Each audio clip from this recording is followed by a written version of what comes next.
back, listeners, to our third episode of Welcome to Pratchetville. We actually get the intro into the beginning of the episode, so this one's going to be a little bit short. Our promo for this week is Storybook Ending, an actual play podcast using the spell system. We think you're going to enjoy them. If you enjoy shows like our fictional heroism, it's got kind of the same feel, but with mage and magic instead of just, hunting monsters that bump in the night. Once upon a time, in a land not so far away, the story was just beginning. The story of 4 speakers, beings granted power over the universal language, over words and the power they represent. Meet Tabitha the Fox. My dear, your wits are not nearly as powerful as your beauty. Learn from this, my dear, is what he'll call up to the crow. Margie the Innkeeper.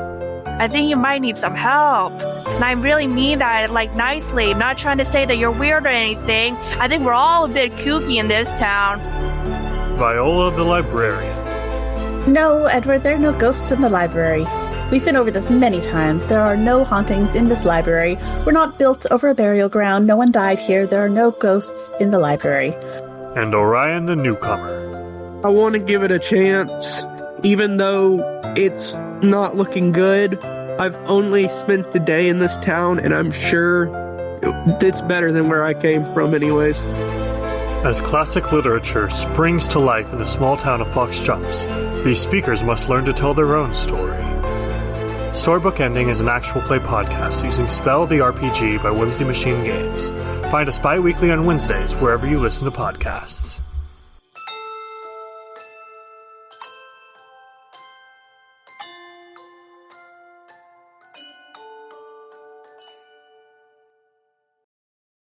If you enjoyed our shows, you should also be checking out the network we're a part of, the Fun Installers Network, whose promo will be playing next, and then we'll be on to the show. We interrupt this program to bring you a special news bulletin. On the frontier of the internet is a new website being constructed called FuninstallersNetwork.com, where they install fun directly into your brain, where they do collaborations with other creators, such as video game reviews, podcast episodes, art galleries, and they even do little game master tips for you who like tabletop role-playing games. So make sure to go over to FuninstallersNetwork.com and tell them that this really cool radio guy sent ya. Now back to your regularly scheduled program, whatever it may be.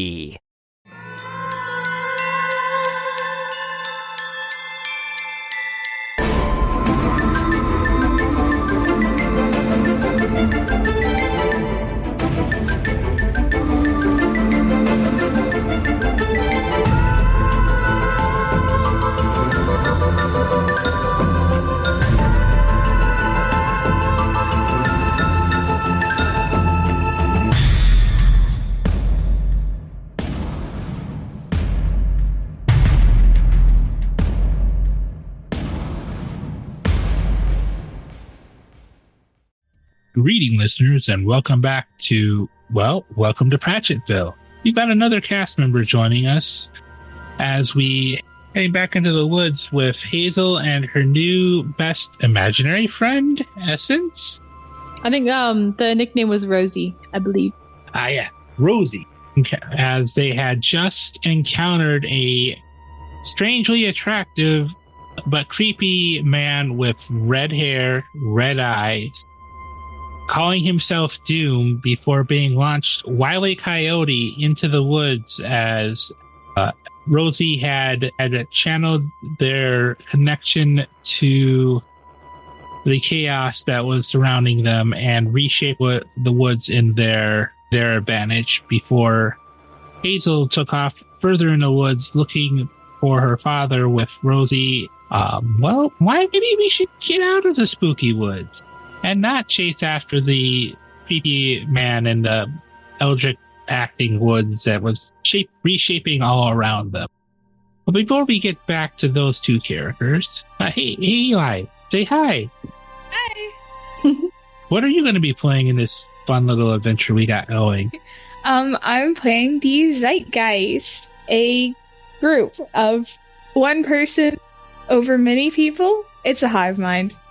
And it's gonna be playing as your favorite, most cancelable Twitter group, YouTube, Twitch streamers. Am I wrong? Yeah, you're not. I just realized one of the puns in one of these themes too. What? Which one? The last one. I missed that the first time I was reading this sheet. What can I say? I'm good at this, right? Definitely. One of these people is definitely not named after the guy who plays Anakin in Star Wars. Oh my fucking god. Yeah. I need you to know that I unmuted myself just to make sure that was on recording.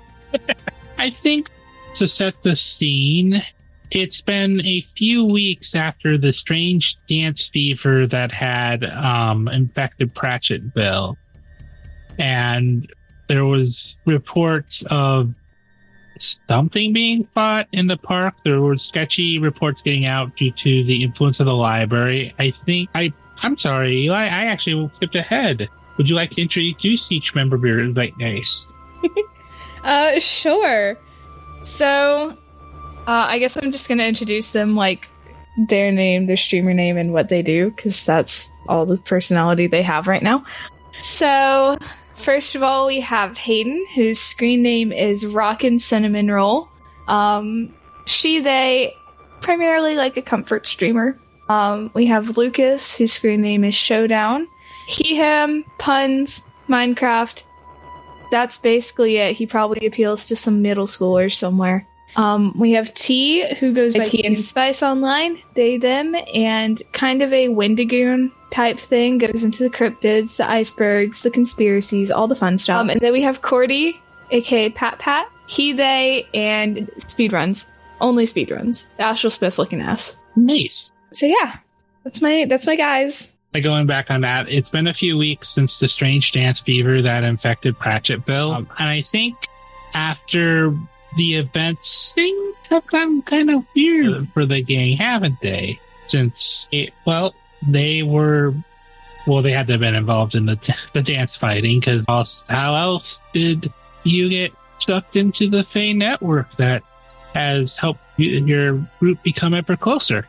And I think it's shortly after this is where you met one of your mentors, Michael, who is he's a tall man. He's very dramatic. He speaks kind of an English tilt. And Michael has taken an interest in your group. You know, he's kind of goofy. He's actually kind of referred to you guys as his flock, because he just says like, my friends, you are in a precipice of something amazing, and I would like to help guide you and support you in any way I can. Here the DM pauses and brain goes click, click, click, click, click, click, click. But yeah, he has been I think he's been actually giving you guys leads too for where to look into things from. You kind of get the sense, that he works at the local library. I want to say you guys get the sense that maybe he might be doing research. He's been giving some really good leads, some really interesting things popping up in town. You never really actually see him say oh, I'm going to go home to sleep, but you've seen him you ran into him at all times of the day and night while you're working on your stream material. This is also where Sean admits that he only knows some of what these things are. I guess the question I need to ask as a keeper: how does your party feel about this tall guy just offering his services, giving you tips and stuff, like just to get kind of a vibe of would it make sense to roleplay that part out? You think better maybe?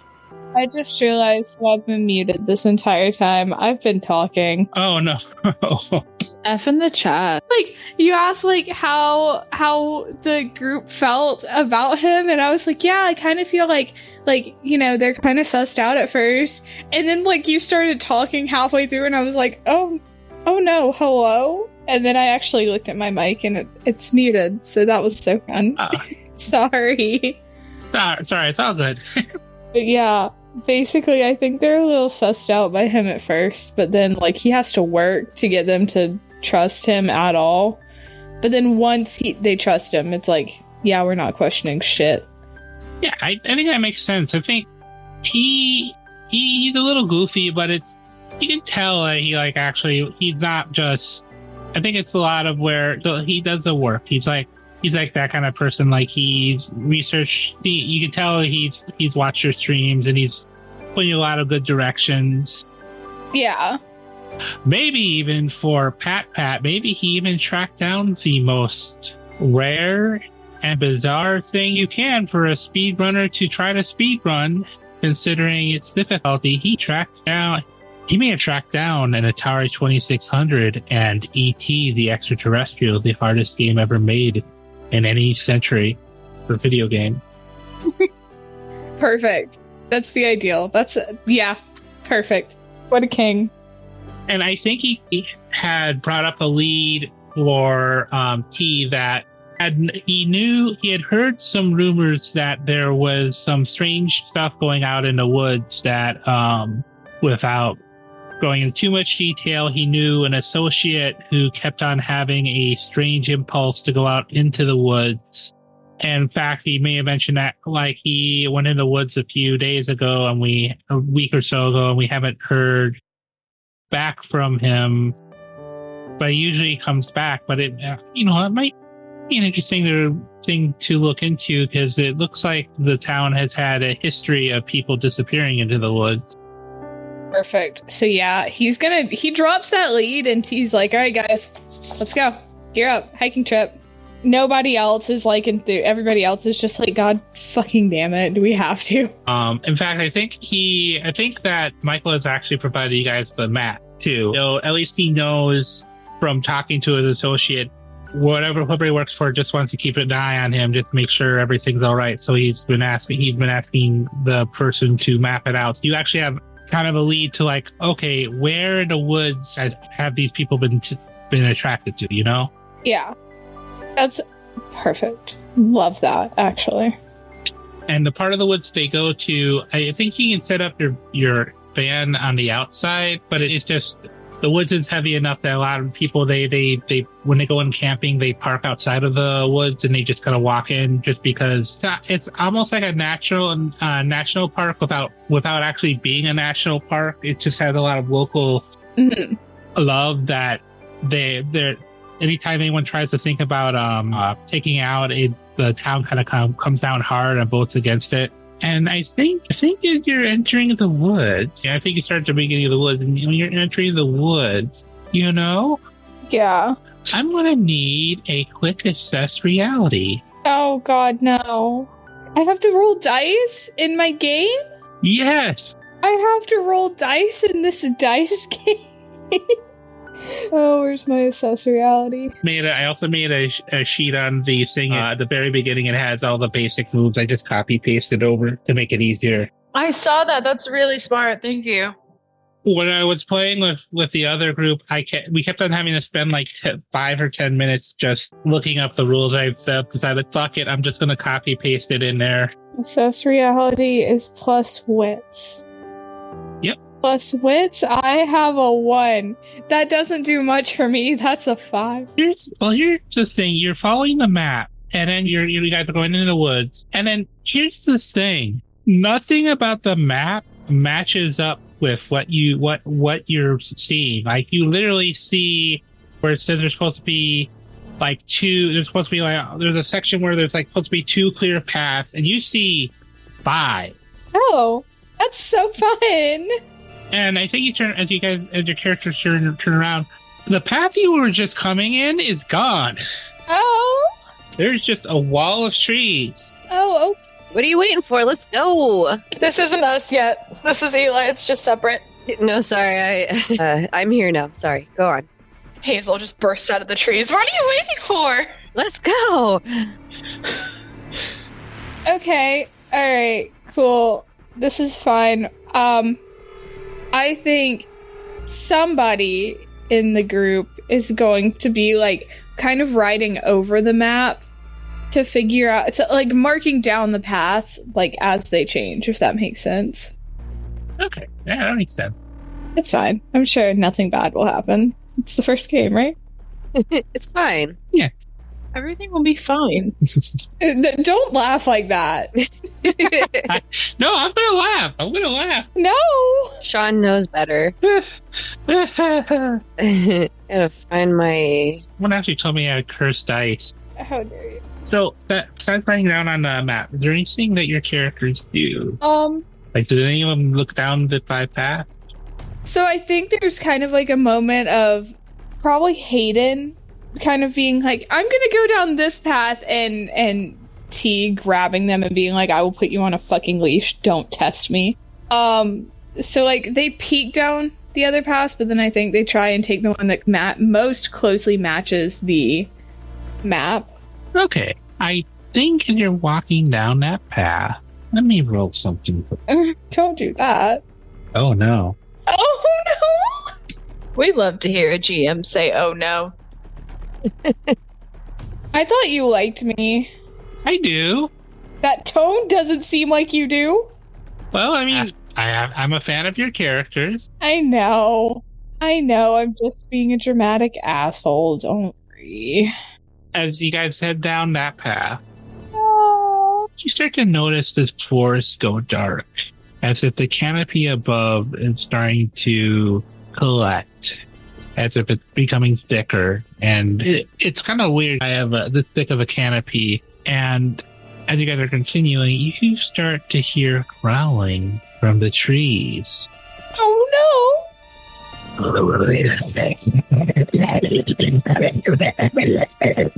Jesus? Yo, what the fuck? Friend shaped. Let's go. No! I'm sorry. What the fuck was that? Wait, was that the cast or was that the And the what the fuck was that was in character. And I need to roll a d4 now.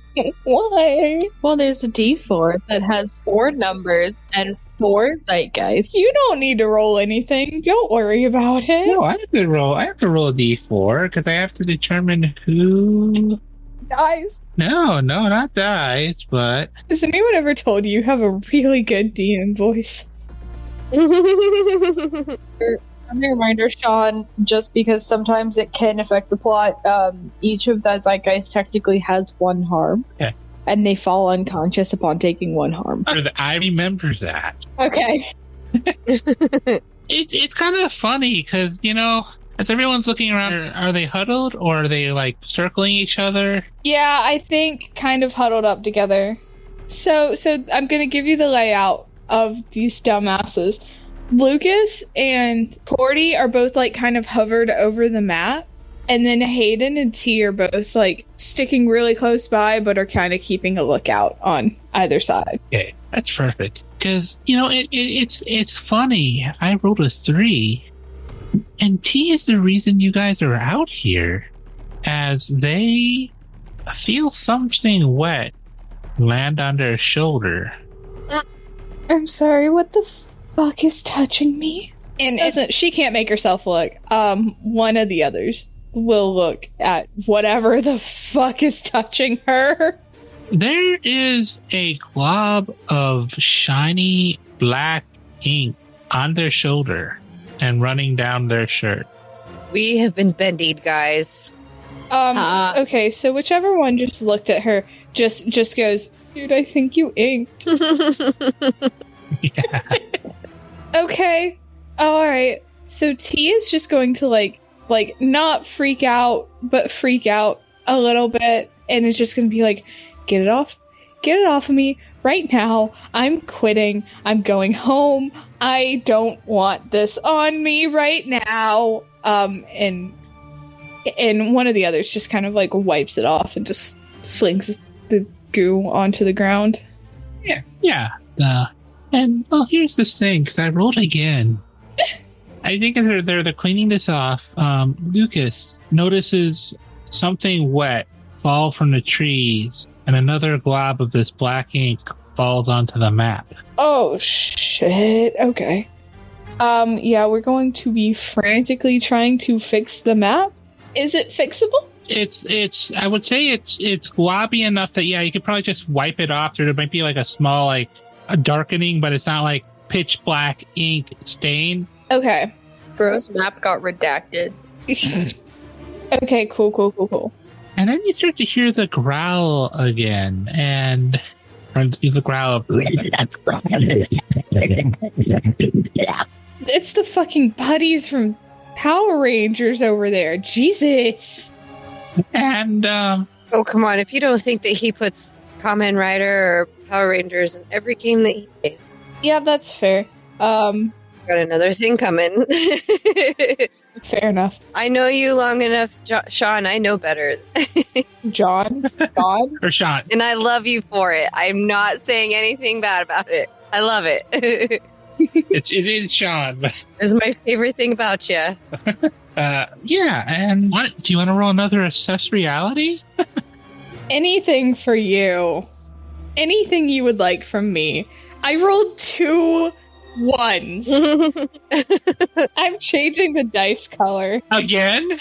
Sean, you should feel honored because that is the same voice that I get when I'm the GM. Like that anything for you. Anyway, yes, I failed again. This is fine. Too bad we don't mark experience, Quinn Majeski. It's not the first person to say that. Quinn goddamn Majeski. Give me experience on my failures, Quinn. Well, here's the thing. The next thing to fall isn't a Q. And I'm gonna have to roll again. You can feel free to not. I think Lucas is trying to clean up the map. Everyone else is starting to freak out. And I think it hits everyone too late because what could only be described as a koala bear from hell, animated by the same people who made Ren and Stimpy, falls on Hayden, and you actively see its mouth just like opening and stuff, and it starts... I hate I'm about to say that. It doesn't bite their head, but which part of their head is inside its mouth? More like, I want to say like more like numbing, not gumming or gnawing or not like, you know. What the fuck? With these red swirling eyes that are bulgous, and it's all kinds of mess. It is not whatever this was before. It's not that anymore. Okay. What do you do? Run. I think we're going to get our boy out from its mouth, from its gum, and run. All right, that sounds like a... You know, I think that would be... I guess that would be a face fear, because, I mean, you're going to have to touch it to get it off. I'm pretty afraid right now, yeah. You are attempting something risky in the face of fear or danger, so it's a roll plus pluck. Okay, that's marginally better. I got a 7. So, out of a 7, I get to offer you a worst outcome, a hard choice, or a price to pay. Ooh. I think... Here's your options. You can get Hayden away from the thing and get away, but you're going to lose the map. Or you can't get away. You all can get away. You manage to get and knock it off of Hayden, but you're all separated. Fuck the map. All right. Fuck the map. We're staying together. I feel like this kind of work where the first instinct is to just Lucas has the map, so it's the first thing to swing with. Like, you know, like someone gets hit in the face with a newspaper in the wind. Yeah. And then that's basically what happens to this drop bear as the map hits it in the face, and then it confuses. It kind of lets go of Hayden's head, and but who knocks it off here? Because it's still on their shoulders. Pat does. I think Cordy does. And on your weapons, it looks like so you have assorted weapons. What kind of weapon does Cordy have? That's such a great question. I don't think I actually picked one. Yeah, it doesn't actually have it where you select. It just says assortment of weapons. It just gives you an option. So that helps. It does. You did pick concealable. Okay. Knife. Nope. She's got a can of mace. She's got like the bear spray. I said Cordy. He's got some fucking bear spray. I know that stuff is bad. when we were visiting our dad, I actually they had a roommate that had bear mace. Oh my god. It got sprayed in a hallway when I was stuck in the bathroom with the lights off, and I had to take off out down the corridor, and I had to wait in the car until I could see again. Yeah, Jesus. That stuff is hard. Yeah, we've got bear spray. Yeah. So. Okay, yeah, you spray the drop bear and rubber goes tumbles off. And you guys take off running into the woods. Yep. And then I think, you know what? I think we're going to have a roll-off. Okay. Because I think this is how you guys meet with the others, or because all 6 of you are running through the woods. Hey. Yeah. That's fine. Everyone just roll me 2d6. We'll compare what you guys get to figure out how this scene plays out. Well, just 7. All right. I got an 8. All right, what are we rolling? Just 2d6. Straight. Oh, just 2d6. Yeah. That's a 6. I win. Yay. Yeah. 6, 7, 8. What do you win? Trauma. So I think with how this plays out, the camera kind of zooms out and it zooms up ahead, and we just see the trails, and we can, from above, the viewer can see something is going wrong. And I think this is something that the members of the Zeitgeist also notice as well, is that you guys are running, you're moving fast enough. You can actually see you can see the trees actually suddenly moving around, shifting ahead of you, like in a bouncy castle that's actually the size of a castle with actual corridors and stuff, if that makes sense. Look this shit out, man. Everything's fine. And you run around a corner. I picture Porty's the one that catches the sight of the girl running in your path first, and I kind of picture it kind of like tuck and roll out of the way. And that'd be the question. Of the 4, Eli, which do you think would be the one least likely to not avoid making contact and getting bowled into by a teenage girl? I think Lucas is the one that's going to be like both the clumsiest to not be able to like avoid her, and also the one that's going to be the most comfortable with getting run into. Like, that sounds so weird, but you know what I mean. Yeah. Isn't going to lose his shit about it. Yeah. Yeah. Yeah, you see the group, most of them dodge, and then the 2 of you collide just in time for Essence to catch up. And I almost picture it like Essence falls not because they run into them, but they're thrown off balance by the memory of knowing they would, if that makes sense. Oh yeah, it expects to run into someone and thus recoils back like it has. I float.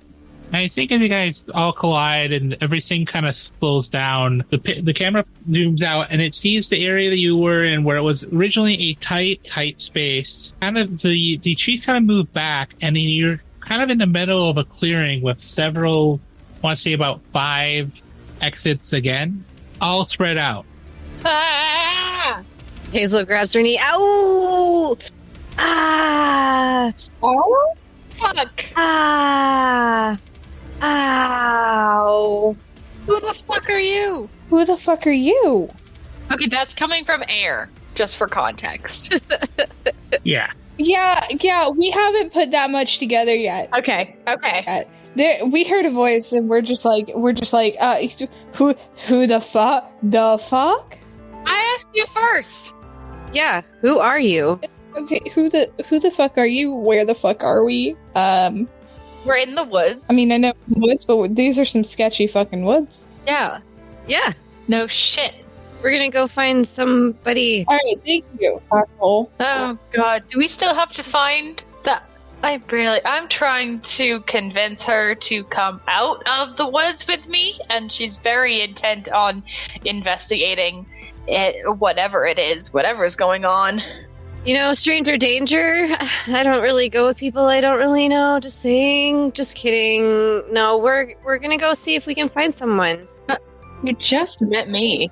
I think this is about the moment that T remembers that this is their job.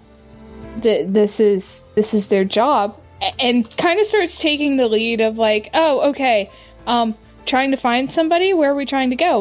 What's going on? Hi, I'm T. You might know me. I know you? That sounds really presumptuous. I'm sorry. I do YouTube. I look at scary shit for YouTube. How would we know you? Okay, alright. That's coming from air. There's not another person. Who the fuck are you? My imaginary friend. That's very reductive to assume I'm not a person. Yeah, it's my imaginary friend. Don't worry about it. You can actually hear my imaginary friend? That's amazing. I told you that I thought people would probably hear me. Yeah, interesting. You can hear my imaginary best friend, so, like, we're probably already best friends already, so it's fine. So, we're just, there's... You can call me Rosey. She does. Oh, my friend's Rosey. Yeah. Good for you. Okay. Oh, yeah. Alright, good for you. Cool. So how did you guys end up in the woods that aren't the woods that we thought they were? Had some people come in here that she knew, right? Yeah. Oh, that was in character. The questioning of it was in character. Yeah. Okay. All right. So you know some of the people who have, and I couldn't convince her to not come back in here. So you know some of the people who have been like lost in here. Yeah. Okay. All right. Basically, and I'm like gonna be the world's biggest detective. So like I have to investigate because I'm gotta get ahead of the game. You know what I'm saying? Nobody else knows. So, and she pulls out her notebook and she starts writing. And what did you say your name was again? T. And did you say that I would know you? How would I know you? Would I know you from school? No, I do YouTube and What's YouTube? Yeah, what's YouTube? Bro gets no clout with us. Yeah, fair enough. It's okay. All right. You know what? Fair enough. Okay. So, would it be fair to say that I've done we've done research before coming out to the woods? Yeah. Okay. You would have been told the person that you made the map that you guys were working was a Alice Richards. Okay. All right. In fact, you know what? I think I'll give you one thing for free, because this would be something Michael would have mentioned, is that the funny thing is, Michael would have mentioned that Dallas had found kids out here in the woods that he adopted. Or there were people out here that no one knows where they came from too, as well. Which is, I think that's part of how I may have brought it up, that it might be interesting, because if you guys could find out where those kids came from, that would be good YouTube. Like, solve a mystery that's been around. Yeah, okay. Well, Cass, how old is Hazel again? She's 16. Yeah, around for 16 years. At the very least. Okay. More than that, though. So yeah, I'm just gonna bring that up. I'm gonna be like, okay, so, like, fair enough. Why don't you want to leave? Because, like, okay, so you know a lot of people have gone missing. Who are these people? Because we're also kind of looking for for missing people. Oh, and for. Well, I'm looking for my my guardian. He's gone missing, and a couple of my brothers and sisters have gone. So I'm hoping that I'm gonna be able to find them out here. Maybe they decided to play hide and seek with me, and they were like, "Ooh, we should give her a really good mystery," and that's why they're all the way out here. Maybe it could be, but I figured if I go out to my abandoned school bus, that maybe one of them would be out there. And I don't know. We'll see. I just kind of exist, I think. Okay, good for you. I'm not sure what you quantify existence. Okay.